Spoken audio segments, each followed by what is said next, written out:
What if I told you that over 27% of the global shipping containers you see today pass through terminals controlled by Chinese companies?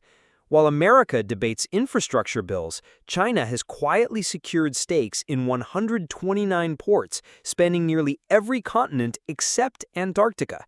This isn't just business, it's the largest maritime expansion since the British Empire controlled the seas 2 centuries ago. The numbers alone should catch your attention. Since 2000, Chinese state-owned enterprises like COSCO Shipping and China Merchants Group have invested over $49 billion directly in port assets worldwide. But that's just the tip of the iceberg. Through the Belt and Road Initiative, launched in 2013, China has committed $1.3 trillion to global infrastructure projects, with $29.9 billion specifically targeting 123 seaport developments across 46 countries. Unlike previous colonial powers that used military force to control trade routes, China is writing checks. In Peru, they just opened the $3.6 billion Shanghai megaport with a 60-year exclusive lease. In Greece, COSCO transformed the struggling Piraeus port into one of the Mediterranean's busiest hubs.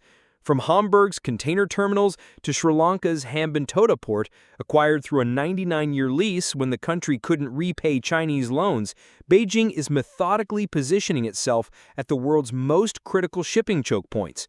This strategy becomes clearer when you consider China's resource hunger.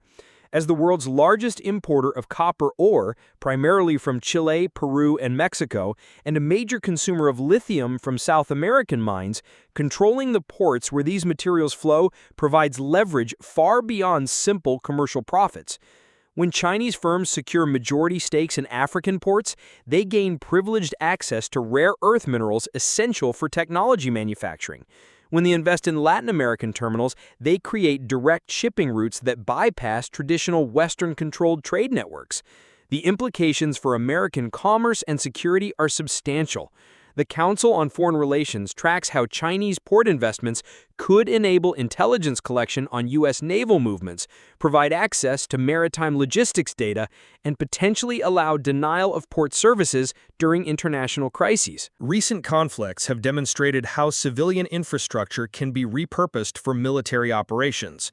Ukraine's use of drone-equipped shipping containers to strike Russian targets, or Israel's reported use of commercial freight to smuggle weapons into Iran. What makes China's approach particularly sophisticated is its adaptability to local political conditions. In countries with strong democratic institutions like Germany or the Netherlands, Chinese firms acquire minority stakes that provide influence without triggering sovereignty concerns. In developing nations with urgent infrastructure needs, they offer majority ownership deals that cash-strapped governments find difficult to refuse. This flexibility has allowed Chinese companies to establish footholds in major European trade hubs while simultaneously gaining controlling interests in strategically positioned ports across Africa and Latin America. The economic logic is straightforward but powerful. China conducts 95% of its international trade through sea lanes, making reliable port access essential for its $17 trillion economy. By securing stakes in the world's busiest container terminals, Chinese firms ensure their cargo receives priority handling and competitive rates. More importantly, they're creating alternative trade networks that reduce dependence on Western-controlled shipping routes and financial systems. Consider the geographic scope of this expansion. Chinese investments now span from Rotterdam in the Netherlands, Europe's largest port, to the Red Sea Gateway Terminal in Saudi Arabia. From Singapore's advanced container facilities to Nigeria's emerging deep-water ports. This network provides China with multiple pathways for its exports, while giving it influence over the supply chains that deliver everything from electronics to agricultural products to global markets. The response from Washington has been increasingly concerned but relatively limited.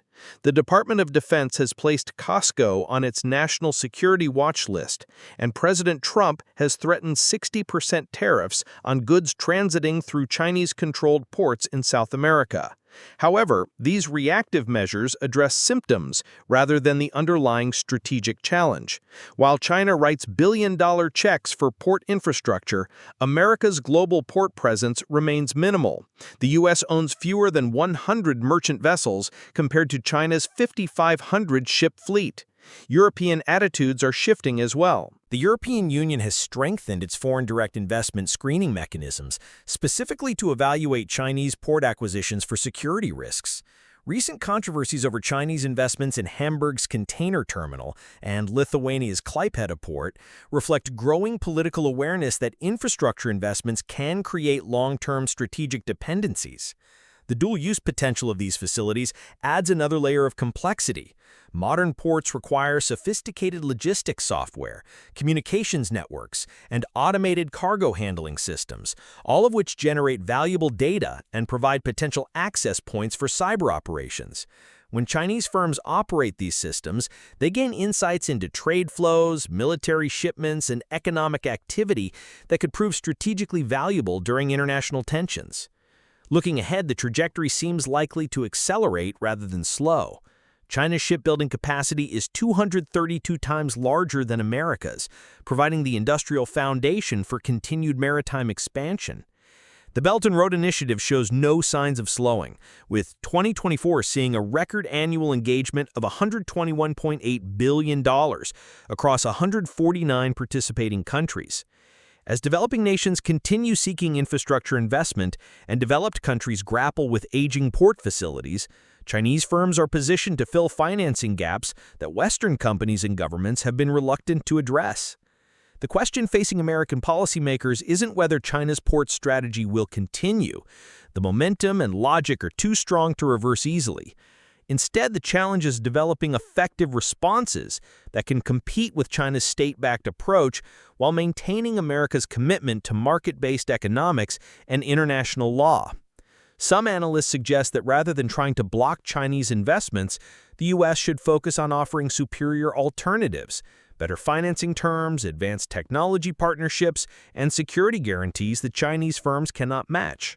Others argue for more aggressive measures, including restrictions on goods transiting through Chinese-controlled facilities and enhanced security screening for port infrastructure projects. What's clear is that this competition will shape global trade patterns for decades to come. The country that controls the world's ports ultimately influences the flow of goods, information, and economic opportunity across continents. China appears to understand this reality and is investing accordingly, while America and its allies are still developing comprehensive strategies to respond. The stakes extend beyond commerce to fundamental questions about economic security and geopolitical influence. In an interconnected world where supply chain disruptions can trigger global crises, the companies and countries that control critical infrastructure nodes hold outsized power. China's methodical acquisition of port stakes represents a patient, long-term approach to shifting these power dynamics in its favor. So as you consider these developments, ask yourself, is America prepared for a world where China influences the majority of global shipping infrastructure? And what would that mean for everything from the prices you pay for goods to the strategic options available to U.S. policymakers during international crises?